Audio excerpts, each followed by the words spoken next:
કનૈયા લાલ કી આદરણીય મહેન્દ્રભાઈ કે સામાજિક સમરસતા એ કોને કહેવાય એવું જીવતું જાગતું ઉદાહરણ હોય તો એનું પોતાનું જીવન છે.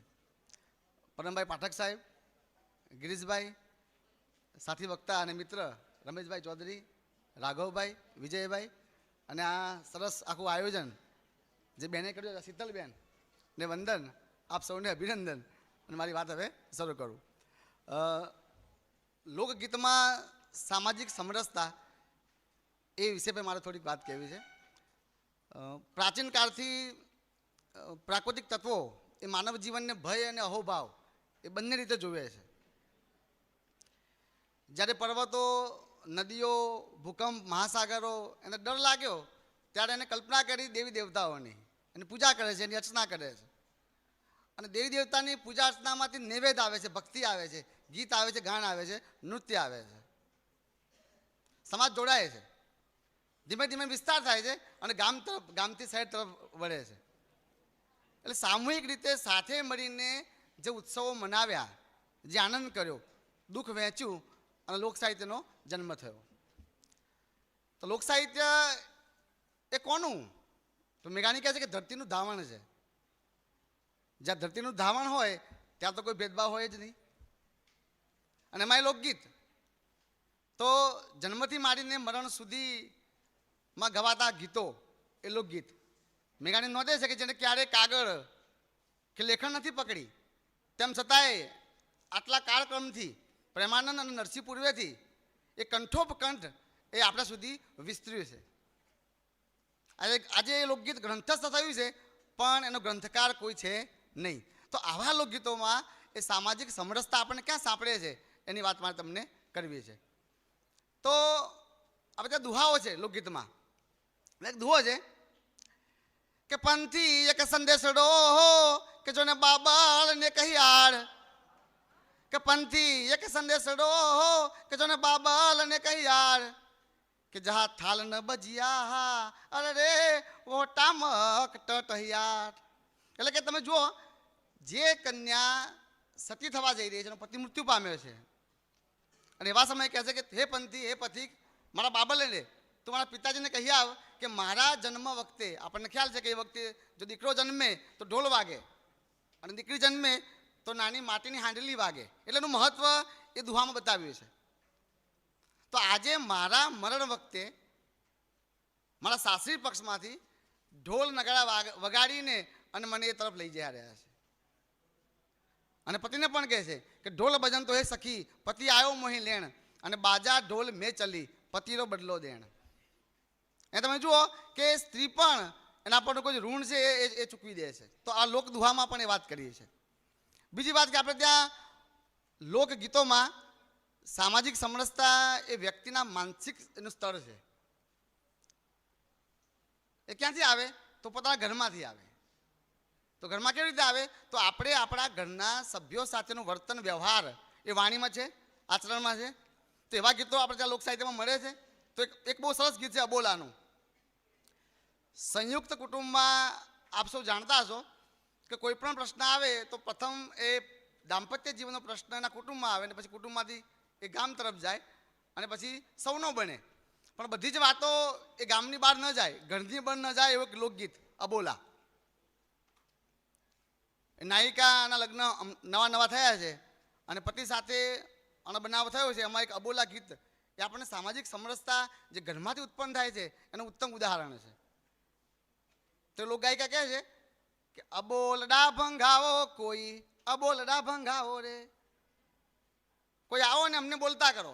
શરૂઆતમાં તો દાંપત્ય જીવનના એટલે બંને પતિ પત્નીએ યાની કે જે રિસાયો છે ને પતિ, તો મનાવવાના પ્રયત્નો કર્યા છે. જ્યારે વાત એના હાથમાંથી નીકળી ગઈ એટલે પછી એ લોકગીત સ્વરૂપે એ પ્રગટ થયું. આપણે દુઃખ, લાગણી, હર્ષ, આનંદ એ કુદરતે જે સમજણ આપી છે એ વ્યક્તિ પ્રમાણે એનો ઉપયોગ કરે છે. તો પહેલાને કોણે કહ્યું કે સાંગે માચે બેઠા સાસુબા, અબોલડા ભંગાવો રે. અને સાસુને વાત કરી તો સાસુએ કહ્યું બેટા એ નહીં માને, એમ એના બાપ જેવો છે. કે શું કહ્યું એને? કે એના બાપ જેવો છે. તમે અહીંયા સ્ત્રી એ માતા મટી જાય છે, પણ એ બેનપણી હોય એક સખી એ સમદ્રષ્ટિથી જુએ છે. તો એ માતાએ કહ્યું કે જ્યારે સવારે તમે તૈયાર થાઓ, તારા ભાલે તારા કપાળે એ ચાંદલો લગાવો નહીં. એટલે આ જે વહુવાળું છે, જે કન્યા, એ આમ જીભ બહાર કાઢે કે બા તમે આવું કેમ બોલો છો, એમ ચાંદલો ન લગાવો. એટલે કે હું જાણું છું, પણ એક દિવસ પૂરતો તું ન લગાવ. જ્યારે તારા ભાલે તારો ભાલ કોરો જોશે એટલે આફુતરો શબ્દ છે, જો આફુતરો, આપોઆપ એ મારો દીકરો તારો પતિ એ તારી સાથે વાત કરશે કે હું મરી પરવાર્યો છું એમ. તો એણે શું કર્યું, ક મને પોતાનો પતિ બોલે માટે એણે પહેલી વાર લગ્ન કર્યા પછી એ ચાંદલો લગાવ્યો નથી. અને જ્યાં એનો પતિ એને નજરે પડે ત્યાં ઘૂંઘણ ઊંચો કરીને આમ જોયા કરે, બધું કામ કર્યા કરે ઘરનું. સાંજ પડી ગઈ પણ એનો પતિ એક શબ્દ બોલતો નથી. તો હવે કે દડુલે રમતા હો નણંદબા અબોલડા ભંગાવો રે. વાત પછી ક્યાં, નણંદ જોડે. તો નણંદ કે ભાભી અબોલા કે આ તો મને કંઈ ખબર ન પડે, પણ એટલું ચોક્કસ હું કહીશ કે મારા ભાઈ એ તમારા રૂપના બહુ વખાણ કરે છે. કે બેનમાં રૂપની વાત જવા દો, તમારા ભાઈ મારી હાથે બોલે, તમે એ ઉપાય મને કહો. માનવ જ્યારે તકલીફમાં આવે તો આપણા લોકગીતોમાં એ સલાહ કોની પાસે લે છે, એ મોટો વ્યક્તિ છે કે નાનો છે. અને જેની પાસે જાય છે વ્યક્તિ સલાહ પણ કેવી આપે છે, સંબંધ બગડે એવી આપે છે કે સુધરે એવી આપે છે. તો નણંદ બોલે છે કે તમે જ્યારે વાસીદું કરો એ સમય ઘરે આપણા ગાયો ભેંસી હતું, ગાય ભેંસને બધા, તો વાસીદું જ્યારે કરો ત્યારે બહેનો અહીંયા માથે કપડું મૂકે, પછી ઈંઢોણી મૂકે, પછી પેલો સુડલો હોય વાંસનો બનાવેલો, તો કે માથે કપડું મૂકવું નહીં. અને તમે જ્યારે કામ કરશો એટલે એનો બગાડ છે એ તમારા શરીર પર પડશે. અને જ્યારે તમે ઉકેડે બધું નાખવા જશો આખું ગામ જોશે. એટલે મારા ભાઈને પણ ખ્યાલ આવશે, તમને બોલશે કે તમે કામ કરવાનું ભાન નથી પડતું એમ. તો જાણી જોઈને એણે માથે કપડું મૂક્યું નહીં અને કામ કરે છે. અને કામ પૂરું થાય પહેલાં એનું શરીર બધું બગડે છે. અને સ્ત્રી સ્વભાવ વધારે આમ કરી ઉપર બધું જલ્દી બોલે, એટલા માટે કામ પૂરું થઈ ગયું, શરીર બગડી ગયું, એનો પતિ એક શબ્દ બોલતો નથી. તો હવે કે ચોરે બેઠા હો સસરાજી અબોલડા ભંગાવો રે. હવે વાત ક્યાં પહોંચી છે, સસરા જોડે. ઘરમાં કોઈ પણ અણબનાવ બને તો ઘરના બધા જ સભ્યો જાણતા હોય, પણ હવે ક્યારે કહેવું એ પણ એક મર્યાદા હતી. તો સસરા એને બોલે છે ચાલ બેટા આપણે આગળ વાત કરીએ એમ. અને સસરા એની વહુને કહે છે કે જ્યારે સાંજે આપણે જમવા બેસીએ ત્યારે તારે એની ખીચડીમાં એક મુઠ્ઠી ભરીને મીઠું નાખી દેવું. એટલે પછી એમ જ બોલશે એમ. ફરી પાછું એ સ્ત્રી સ્વભાવ કમ અને એ મીઠું વધારે નાખે છે અને એની ખીચડી અલગ બનાવે છે. બધાનું ધ્યાન ખીચડી ખાનાર ઉપર કે હમણાં તો બોલશે જ. પહેલો કોળિયો મોઢામાં આમ મૂકે બધાને હમણાં બોલે એમ.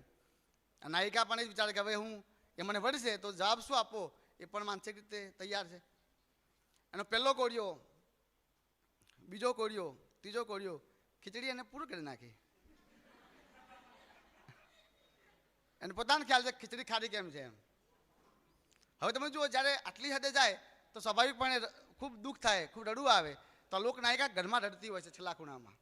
ત્યારે જેઠાણી એને જોડે આવે છે અને જેઠાણી આવી અને મરક મલકાય છે કે બેનબા મારું મન જાણે છે અને તમને હસવું આવે છે કે મારી નાની બેન મને હસવું એટલા માટે આવે છે કે તમારી બંને વચ્ચે કેટલો બધો પ્રેમ છે એમ. કેટલો બધો પ્રેમ તારા બંને વચ્ચે છે. તો જો એ ઘરમાં વડીલ વ્યક્તિ હોય જેનો અનુભવ છે એ વાત તમે કે લોકગીતમાં કેવી રીતના કરે છે, તો કેવી રીતના? તો કે હવે સાંભળો હું જે કહું એમ. હવે વૈશાખ મહિનો છે, ઉનાળાનો તાપ પડી રહ્યો છે. એવા સમયે આ જેઠાણીએ પોતાની દેરાણીને એમ કહ્યું કે તમે જ્યારે આપણે જમીને આરામ કરતા હોઈએ બપોરે, એટલે ખરા બપોરે તમે પાણી ભરવા જજો. એ સમયમાં સ્ત્રીઓ બહેનો નદીએ કૂએ પાણી ભરવા જતા ત્યારે દોરડું ને વાસણ લઈને ગામ કૂએ પાણી ભરવા જવાનું હોય. તો એ જ સમયે આ પાણી ભરવા નીકળી છે અને જેઠાણી એને કહ્યું છે કે તમારે ઉઘાડા પગે પાણી ભરવા જવાનું છે. હવે તમે જુઓ, બધા જ આરામ કરે છે. ઘરના નેવાની બહાર જ્યાંથી તડકો શરૂ થાય ત્યાં ધૂમધકતો તાપ પડ્યો છે, જમીન તપી ગઈ છે, પગે ફુલ્લા પડી જાય એવી જમીન ઉકળેલી છે. અને એવા સમયે જેનો પતિ રિસાયો છે એ લોકનાયિકા પાણી ભરવા નીકળે છે. અને પાણી ભરવા નીકળે છે ઉઘાડા પગે. એનો પહેલો પગ એ તડકામાં મૂકે એ પહેલાં જ એનો પતિ બોલે છે કે ઊભા રહો ઓ પદમણી નાર, મારા મખમલની મોજડી તમારા પગમાં નાખતા જાઓ.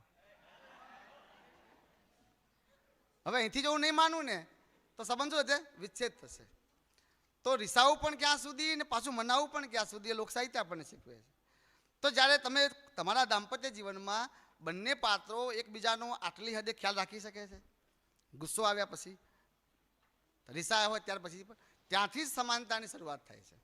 અને એટલા માટે આપણે ત્યાં સામાજિક પ્રસંગોમાં સામાન્ય કામ કરતા વ્યક્તિને પણ પ્રેમથી બોલાવીએ છીએ. બહુ મસ્ત વાત કરી રમેશભાઈએ હમણાં આપણા ઢોલીની. એક ઉદાહરણ તમને આપું કે ઢોલ વગાડે, આપણે બધાને ખ્યાલ ઢોલ વાગતો હોય અને એની ગોળાઈમાં નૃત્ય કરતા હોય, ગરબા રમતા હોય કે ગીતો ગાતા હોય. તો ઢોલીને ઢોલીડા આવું કેવી રીતના કહે છે? તો ઉત્તર ગુજરાતમાં લગ્ન વખતે ગોળ અને બાજરીનો લોટ અને ઘી અને કુલેલ બને, મોટો લાડવો બનાવે, આવડો મોટો લાડવો. કેટલો? આવડો મોટો. એ લાડવો વચ્ચોવચ્ચ મૂકે થાળીમાં. અને જે ભાભી હોય એનો દિયર જે હોય ને એ રૂમાલથી આખી એને આટી મારી અને વળ બનાવી અને ચાબુકથી વાગે એવું મજબૂત બનાવે. હવે દિયરનું કામ શું છે? લાડવો કોઈ લઈ ન જાય ને એની કાળજી રાખવાની. જે લેવા આવે એને ચાબુક ફટાક કરતું પડે. અને ઢોલી જે રહે ને એ ઢોલ વગાડે. હવે ઢોલી જે ઢોલ વગાડે 3 તાળી 2 તાળી આપણને ખ્યાલ છે. તો ઢોલીનો ઢોલ વાગે એ પ્રમાણે બધા ગીતો ગાતા હોય. અને ઢોલની જે જેડી પડે ને, જેડી પડે એ વખતે લાડવો લેવાનો હોય. તો ઢોલી જેડી પાડે એમાં 2 જેડી, 3જી જેડી એ રીતના મારે તો પેલા હાથમાં આમ ચાબુક આમ પાછળ રહી જાય અને આમ આગળ આવે ત્યાંથી લાડવો તો ત્યાંથી ચોરાઈ જાય. મતલબ કે જે જીતી જાય એ ભાભી.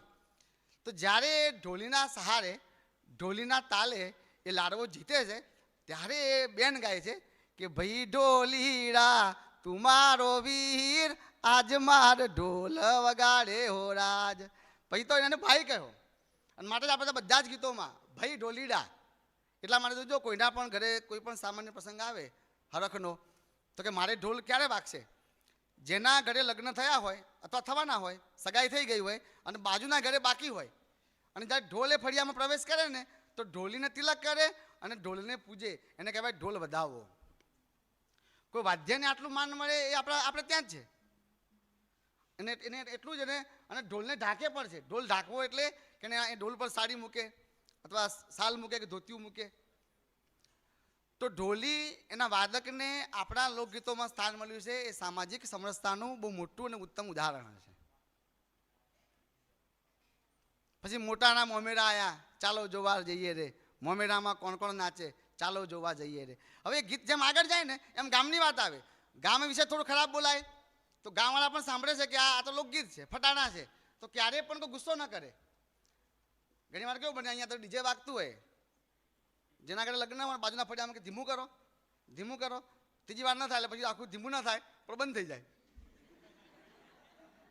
કેમ કે અવાજ કર્કશ છે, ઘોંઘાટવાળો છે, ગીતો બધા અવનવા છે, ગીતો એવા છે જે આપણે સાંભળવા ન ગમે. પેલા તો ગીતો જેટલા મધુર અને કર્ણપ્રિય કે એની વાત ન પૂછો. કે વન રાતે વનમાં મીડળ જા જા, મીડળ પરણે ને કે ઝાડવા બાર કુવારા. હું તમને પૂછું, તમે જો આ ગીત આગળ ચાલે પહેલાં તમને કહી દઉં કે તોરણ બાંધતા હોય ને, તોરણ બાંધતા હોય વ્યક્તિ અલગ હોય, ઢોલ વગાડતા હોય વ્યક્તિ અલગ હોય, રંગોળી પૂરતા હોય વ્યક્તિ અલગ હોય, મંડપ બાંધતા હોય વ્યક્તિ અલગ હોય, સમાજ એનો અલગ હોય. જે બહેનો ગાવા માટે આવી છે બધા જ એક જ કુટુંબના નથી હોતા, અલગ ફળિયામાંથી પણ આવેલા હોય. કે હું તમને પૂછું હે મારા વીરા રે મહેશભાઈ આવડા તે લાડ કે તમને કોણે લડાવ્યા? પછી નામ બોલે કે માતા રે જશોદા બેન ને પિતા રે અજમલભાઈ આવડા તે લાડ અમને એણે લડાવ્યા. જેવું આ ગીત શરૂ થાય અને પૂરું થાય પેલા જ્યારે નામ બોલાય ને, તમે માની લો કે આ લગ્ન પ્રસંગમાં એ જ ઘરમાંથી કોઈ વ્યક્તિનું મૃત્યુ થયું છે જે અત્યારે હયાત નથી, પણ એનું નામ બોલાય છે. જ્યારે એનું નામ બોલાય એટલે સીધો જ સંદર્ભ ક્યાં જતા હોય? એ વ્યક્તિની યાદો સાથે. જો તુરંત બાદ તો એની આંખમાં આંસુ હોય. પૂછો તો એનો સમાજ અલગ છે. એ વ્યક્તિ સાથે ઘરને કોઈ સંબંધ નથી, પણ જેવું ગીત આવે એટલે એ વ્યક્તિ સાથેનો સંબંધ તાજો થાય કે ગામમાં હતા ત્યારે મારું આ કામ કરતા કોઈ પણ. તો એક ગીત એ માણસને ક્યાં સીધો લઈ જાય છે? એક જ ગીતની પંક્તિ એને ઉઠાવીને સામાજિક સમરસતા કોઈના હૃદયમાં સીધો બેસાડી દે છે. તો આવું ક્યાં? તો લોક સાહિત્યમાં જ આવા કેટલા બધા ગીતો છે. મરસિયા આપણને ખ્યાલ છે કે માણસ મૃત્યુ પામે ત્યારે ગવાતા ગીતો છે. હવે તમે જુઓ કે આપણે ત્યાં મરસિયા જેના ઘરે મૃત્યુ થાય એ ઘરના વડીલ સ્ત્રી કે પુરુષની પત્ની કે બાળકની માતા તો ગાય જ, પણ એના કુટુંબીજનો જ્યાંથી આવતા હોય ગામથી એ ત્યાંથી પોક મૂકે અને રડતા રડતા આવે. એ રડતા રડતા આવે ત્યારે ગામ એમના વિના કેવું નોંધારું પડ્યું છે. એ ઘર, એ કુટુંબના સભ્યો એમનાઓને ક્યાં વલખા પડશે એની વાત ગાતું ગાતું આવે ને આખું ગામ સાંભળે. કોણ આવ્યું કે એની બેન આવી, ક્યાં કોણ આવ્યું કે એના ફોઈ આવ્યા, કોણ આવ્યા કે એના મામી આવ્યા, એના ભાભી આવ્યા. જે વ્યક્તિ ગાતું ગાતું જાય. તમે નહીં માનો કે મરસિયા જ્યારે ગવાતા હોય હા પછી ગાવ એ પણ તમે સંભળાવો. મરસિયા જેવા પૂરા થાય અને સાંજે ગામના લોકો ભેગા થાય કે આપણા ગામમાં જેનું મૃત્યુ થયું છે એ ઘરમાં આ તકલીફ છે. તમે જો એક ગીતના કારણે અને કાંઈ ઘરમાં દેવું વધ્યું હોય, લગ્ન બાકી હોય, ખેતરમાં અનાજ ઊભું હોય તો એ મરસિયાના ગાવાથી એનું કામ પૂરું થઈ જતું. તો સામાજિક સમરસતાના મરસિયા એક ઉત્તમ ઉદાહરણ છે. એટલે કોઈના માટે મરણ માટે થતો વલોપાત એ ગામ માટે સહિયારું દુઃખ બની જાય છે. કોકના આંસુ લૂસવાનું કામ એ મરસિયા કરે છે. હમણાં મસ્ત વાત કરી રમેશભાઈએ જાહાલની અને નવગણની.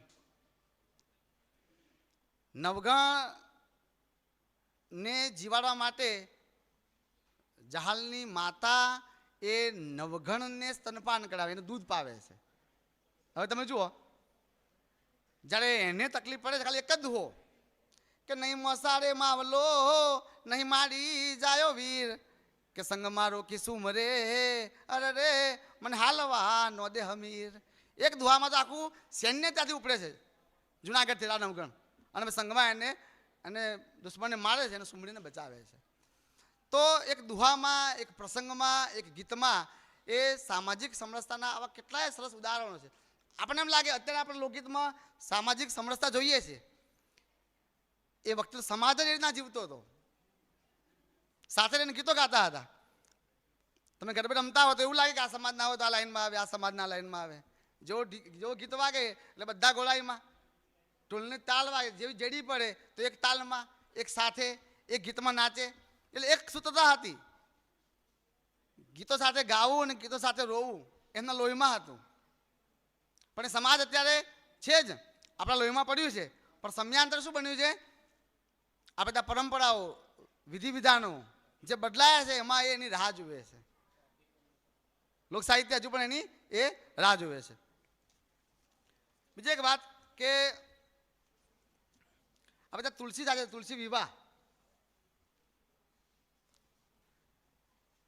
લગ્ન માટે દીકરીની પસંદગીનો વર આપણને એમ લાગે હમણાં આવ્યું. પોતાની પસંદગી માટેની વાત જ્યારે ઘરમાં એક ઊંચો તે વરના જોશોડો દાદા લોકગીત છે જ ને, છેલ્લેની વાત. પણ આ તુલસી વિવાહમાં કે સરખી સૈયરમાં તુલસા જળ ભળવા ગયા હતા કે સૈયરું મેણા મારે તુલસા બાળક વાળા સૈયરોમાં પાણી ભરવા ગયેલી તુલસાને કોઈ મેણું માર્યું કે અમારી બધામાં તું એકલી કુંવારી છે એમ. તમે જો બધા પરણેલા એક જ કુંવારા, એટલે જે મેણું વાગ્યું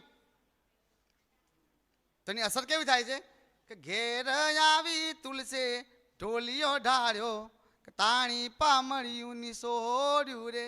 એ ઘરે આવે છે અને પોતે સૂઈ જાય છે. હવે જ્યારે પોતાની દીકરીને આ રીતના સૂતા જોવે છે એટલે પિતા તરીકે પૂછે છે દીકરીને લોકગીતમાં કે કારે તુલસા તને ચા કાંટા વાગ્યા કે સાતને માથડા દુખ્યા રે. કે બેટા તને કંઈ કાંટો વાગ્યો, તારું માથું દુખે છે? તો ગીતમાં જ કે નથી રે બાપા અમારા માથા રે દુખ્યા કે નથી અમને કાંટડા વાગ્યા રે. તો સુવાનું કારણ તો આખી વાત કરે છે કે આટલી બેનપણીઓમાં પાણી ભરવા ગયેલા અને બેનપણી મેળું મારે કે અમે બાળકો વાળા એમ. તો પિતા તરીકે તુલસી વિવાહમાં ગીત કેવી રીતે મુકાયું છે કે બેટા આટલી વાત કે કહો તો તુલસા તને શિવજી પરણાવું હનુમાન વર વોરી લાવું રે. જો હા પાડે તો તારા લગ્ન શંકર ભગવાન જોડે કરાવું, જો હા પાડે તો હનુમાન જોડે કરાવું. જવાબ કેવો આપે છે કે શિવજીને તો બાપા જટારે જાજી હનુમાન ભર્યો તેલ સિંદૂરે. જટા બહુ વધારે છે કે એટલે અણગમો વ્યક્ત. તો હવે આગળ કે કહો તો તુલસા તને સૂરજ પરણાવું કે ચાંદલિયો વરલાવું રે. તો એનો પણ જવાબ કે સૂરજને તો બાપા તેજ રે ઝાઝા કે ચાંદલિયો જડ ઝાંખો રે. એક બહુ વધારે તેજ વાળો છે, જો ઝાંખો ઝાંખો છે. તો તું જ કે તાર ક્યાં પરણવું છે એમ. તો કે દ્વારિકાની વાટે કરશનજી કુવારા કે ન્યા મારું સગ પણ કરાવો રે. અને પછી ત્યાં આખા ગીતો. એટલે પોતાને જે ગમે છે વાત મૂકી શકે એ સ્વતંત્ર હતી અને સામાજિક સમરસતાના કાર્ય એ ગીતોમાં પણ છે જ. અને પછી લગ્ન કરાવે છે. તેજમલ ઠાકોર તમે જુઓ, ઉગમડી ધરતીના દાદા કોળા કાગળ આવ્યા રે, એ કાગળ દાલીએ દાદા એ રેડીએ વંચાવ્યા રે. એનો તમે અર્થ ખાલી જુઓ, ખાલી કે કાકો વાંચે ને દાદો રહ રહ રૂવે. કેમ રૂવે છે કે સાત સાત દીકરી છે અને ઉપર વાડેથી તેજમલ ડોકારા રે. હૈયે હિંમત રાખવા દાદા, અમે વારે ચડશું રે. પછી આ યુદ્ધ જીતીને આવે છે તો પુરુષો ભેગા થઈને સ્ત્રીને વધાવે છે. આખું ગામ આપણે ત્યાં પુરુષ જ્યારે આવે અને સ્ત્રીઓને વધાવે તો અહીંયા ઉલટું છે. તેજમલ ઠાકોર અને એને વધાવે છે. તો પુરુષ અને તિલક કરો એટલે તમે જો આપોઆપ આપણે ત્યાં પુરુષ પ્રધાન સમાજ લોક સાહિત્યમાં ઘણીવાર દેખાય છે. એનું પણ એક ગીત પેલું રંગ મોરલી વાળું બધાને ખ્યાલ છે. રંગ મોરલીમાં શું થાય છે, કન્યા રિસાન ગઈ છે કે મોરલી તો ચાલી રંગ રૂસ રે કે કોણ મનાવા જાય રંગ મોરલી. સંયુક્ત કુટુંબ ચિત્ર આખું, સસરા મનાવા જાય, સાસુ મનાવા જાય, જેઠ મનાવા જાય, જેઠાણી મનાવા જાય. સસરાની વાડી હું તો નહીં રે વરુ રે, સાસુની વાડી હું તો નહીં રે વરુ રે. એનું કેમ કારણ તો સસરા પોતાની મર્યાદા મારીને વહુબા પાછા વળો. સાસુ આવ્યા છે તો એ પોતે કે હું આટલા વર્ષોથી આ ઘરમાં રહું છું, તું પણ બેટા રહે એમ. તો પણ ના. તો છેલ્લે કેમ આ છેલ્લી પંક્તિ એનો ભાવ આપણે સમજવા જેવો છે કે પતિ પત્નીની વચ્ચે અણબનાવ બન્યો હોય, પત્ની રિસાઈ હોય તો ઘરના ખૂણામાં તો પતિ પત્નીને મનાવી લે અને ન માને એ વાત ક્યાં ગઈ છે, ઘરની બહાર આખું ગામ જાણે છે. હવે તો કોણ મનાવા જાય રંગ મુરલી. તો છેલ્લે પરણ્યાની વાડી હું તો જટ રે વરું રે કે હું તો મારે મૈયર નહીં જઈશ રંગ મોરલી. કેમ આવું કહ્યું કે બધાની હાજરીમાં જો મારો પતિ મને ગામની આગળ બધા જોવે છે અને મને લેવા આવતો હોય તો એનાથી વિશેષ મારે શું જોઈએ છે એમ. તો ગામના ગોદેથી પાછી વળે છે એટલે એને સમાનતા મળે તો આપોઆપ એ પોતાની દ્રષ્ટિ બદલાય તો બીજાની દ્રષ્ટિથી આપણે જોવાનો પ્રયત્ન કરતા હોઈએ છીએ. લોકગીત એટલે આપણે ખૂબ આનંદ આવે સાંભળવાની, પણ મરસિયાને સાંભળવા એટલે તો કોઈનું મૃત્યુ થવું જોઈએ. અને જેનું મૃત્યુ થાય એના ઘરના વ્યક્તિઓનો આ વલોપાત છે અને એમાં એ સ્ત્રી. હવે આ મરસિયા તો આમ આપણે જોવા જઈએ તો ખરેખર મૃત્યુના સમયે જ ગવાય, પણ તમને આપણને ખ્યાલ આવે વાત છે મારે વાત કરવાની લોકગીતની, તો એ મરસિયાની અસર કેવી થાય તમને મેં કહ્યું, પણ એ ગવાય કેવી રીતના એ તમને સંભળાવું છું. વિદ્યાર્થીઓ બધાની આંખો બંધ કરે, વિદ્યાર્થીઓ બધા અધ્યાપકો ભલે રહ્યા, અને આંખો કહેવાય બહેનો બધાની આંખો બંધ કરી નાખે. અને એવું માનો કે તમે કોઈ મરણ પ્રસંગે બેઠા છો તો તમને આની અસર થશે. લોક સાહિત્યમાં સામાજિક સમરસતા વિષય પર એવું માની લો 2 મિનિટ માટે કે તમે કોઈ એવા પ્રસંગે બેઠા છો જ્યાં તમને મરસિયા સંભળાય. વચ્ચે આવ્યું હતું કે ખેતરમાં કામ કરનાર વ્યક્તિઓ એ કોઈ મજૂર નહોતા, પણ કોઈકના ઘરે બેસણામાં આવેલા, એવું વોટ્સઅપ પર સાહેબ હતું. તો જાણ્યું કે આપણે જેના ઘરે બેસવા જઈએ છીએ એનું ખેતર વચ્ચે આવે છે. હવે ખેતરની અંદર પાક ઊભો છે, જેના ઘરે મરણ થાય તો 3-4 દિવસ અમસ્તાય જતા રહે. તો આપણે મરવા ત્યાં જેના ઘરે વ્યક્તિ ગયા છે ત્યાં રડવા જવું એના કરતાં એના ખેતરનું કામ કરી લેવું. તો બધા જ ભેગા થઈને ખેતરનું કામ કરી એના દાણા ને બધું વ્યવસ્થિત ગોઠવી અને પછી ત્યાં રોવા માટે આવે છે. એટલે એનું આખા વર્ષની કે અડધા વર્ષની મહેનત પાણીમાં ન જાય. તો આવો ભાવ ખાલી મરણમાં જતા પહેલાં આવે છે. અત્યારે તો આપણે બધા જઈએ છીએ બેસણામાં, ફોટાને મસ્ત પગે લાગીએ, ફૂલ આપણે મૂકીએ, કંઈ પણ કામ હોય તો કહેજો. કહેવું હોય છે પણ એવો સમય નથી, એવો વખત નથી. બધાને કહેવું હોય છે કે મારું દુઃખ છે એમ, પણ હવે ગાવાનું બંધ થઈ ગયું ને તો લાગણી તો હજી અંદર છે જ, પણ અંદર એ વલોવ્યા કરે છે. ન જાણે હવે ક્યારે બહાર નીકળશે. બધાની આંખો બંધ. મરસિયા ખરેખર ગવાય કેવી રીતના તમે ખાલી સાંભળજો. તમારા ઘરની માલિબા મારા રે કે રોતા મેલાબા જગા ખાની હું તો ભૂલી પડી.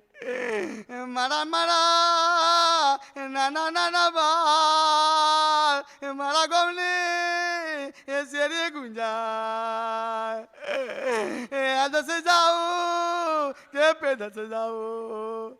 મારા રે ઘરનો તૂટ્યો મોભે મારા કિલ્લા રે ઉડા મારા ઘરનું આપણે ઘણો સમય આ વાત કહી શકાય એમ છે, પણ સમયના અભાવે હું મારી આ વાતને અહીંયા પૂરી કરું છું. આપ સૌનો ખૂબ ખૂબ આભાર.